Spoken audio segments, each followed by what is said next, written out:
Марқаев Ақылбай 1902 жылы Алакөл ауданында дүниеге келген. Жастайынан кеңес өкіметі құрылғаннан бастап әртүрлі салада жұмыстар атқарған. Негізгі еңбек жолын 1929-1941 жылдары Қызылту колхозында еңбек етті. 1941-43 жылдары Ұлы Отан соғысына аттанып, Сталинград шайқасына қатысып, елін қорғап, аман-есен келген. Соғыстан кейін құрылған сауда саласында Райпотребсоюз бастығы, Сельский Попребсоюз бастығы қызметтерін зейнеткерлікке дейін адал атқарып еңбегін сіңірген. Зейнеткерлікке шыққан соңда дайындаушы болып мемлекетке ет, тері, сүйек, қағаз, темір жинап, мемлекеттің жоспарын орындауға атсалысқан. Адал атқарған еңбегі турашылдық үшін облыс арасында Алакөлдің Ақылбай атанған адам. Ерен еңбегі үшін көптеген марапаттарға ие болды. Марқаев Ақылбай жұбайы Оспан қызы Қайша екеуі екі бала, бір немересін тәрбиелеп өсірген. 1985 жылы қартайып дүниеден өтті.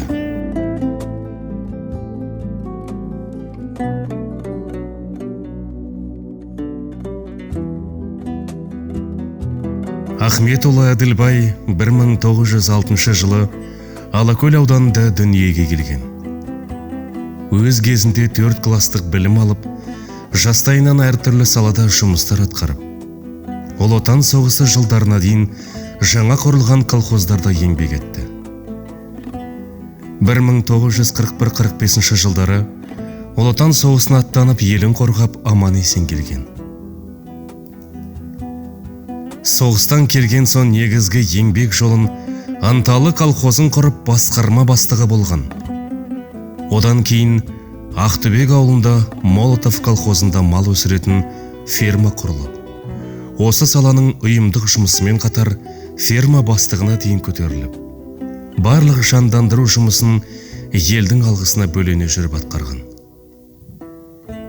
Өз ауылының адамдарына, туыстарға соғыстан кейінгі қиын кезеңдерде қол ұшын беріп, көмегін аямай Алакөлдің Әділбайы ай шіркін деп алғысқа бөленген. 1950 жылдың соңы 60 жылдар Алакөл ауданы бойынша үкіметке мал дайындау науқанында көптеген жоғары қызметтер атқарып, мемлекеттің ет жоспарын орындау барысында ерен еңбегі үшін көптеген марапаттарға ие болған. Ахметұлы Әділбай жұбайы Смағұл қызы Тауқан екеуі 5 бала тәрбиелеп өсірген. 1965 жылы ауыр науқастан қайтыс болды.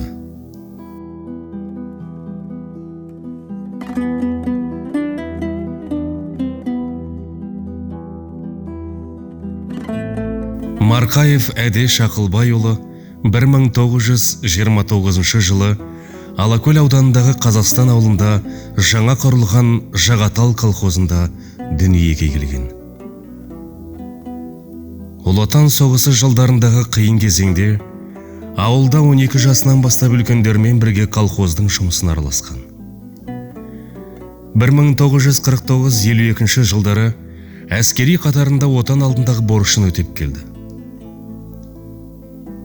Ал негізгі еңбек жолын 1952-62 жылдары Қызылту колхозында әртүрлі жұмыстар атқарып, одан әр 62 жылда колхоз Бескөл совхозы болып үлкейіп, қайта құрылғаннан бастап зейнеткерлікке шыққанға дейін механизатор болып еңбек еткен.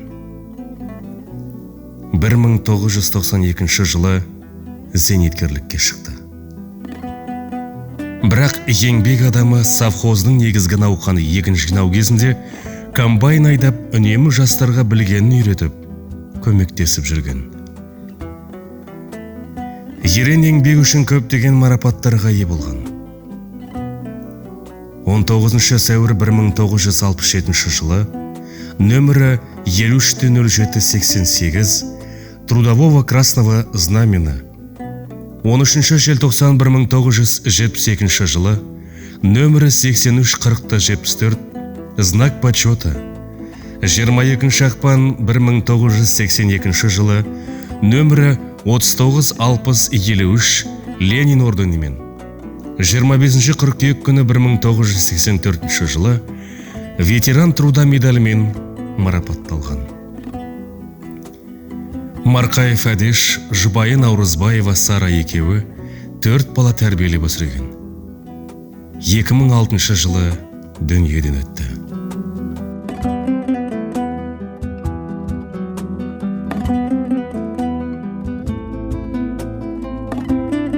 Ахметова Айтан Әділбайқызы 1954 жылы Алакөл ауданында дүниеге келген. 1961-71 жылдары Абуховка орта мектебінде оқып, өте жақсы бағамен аяқтады. Мектепті аяқтаған соң Талдықорған қаласындағы кооперативті училищесін бітіріп, негізгі еңбек жолын сауда саласында бастаған. Алакөл аудандық Меж райбаза орталығында сауда саласының қызметкері және қойма меңгерушісі болды. 1985 жылдан Көктұма ауылында почта меңгерушісі болып еңбек етті. Заман талабына сай 1992 жылы Достық бекетіне жан-жақтан жаңа құрылыстар, мекемелер ашылып жатқанда, отбасымен алғашқылар қатарына барып орналасты. Достық бекетінде почта саласында зейнетке шыққанға дейін меңгеруші болып қызмет атқарды. Осы жылдары Достық бекетіне ауылдан жұмыс іздеп барған аға бауырларына, туыстарына, тіпті ауылдың танитын адамдарының көбін өз үйінде тұрғызып, ақылын айтып, қамқор болып, алғысын алған асыл адам болды. Айтан жұбайымен 6 бала тәрбиелеп өсірген. 2013 жылы ауыр науқастан қайтыс болды.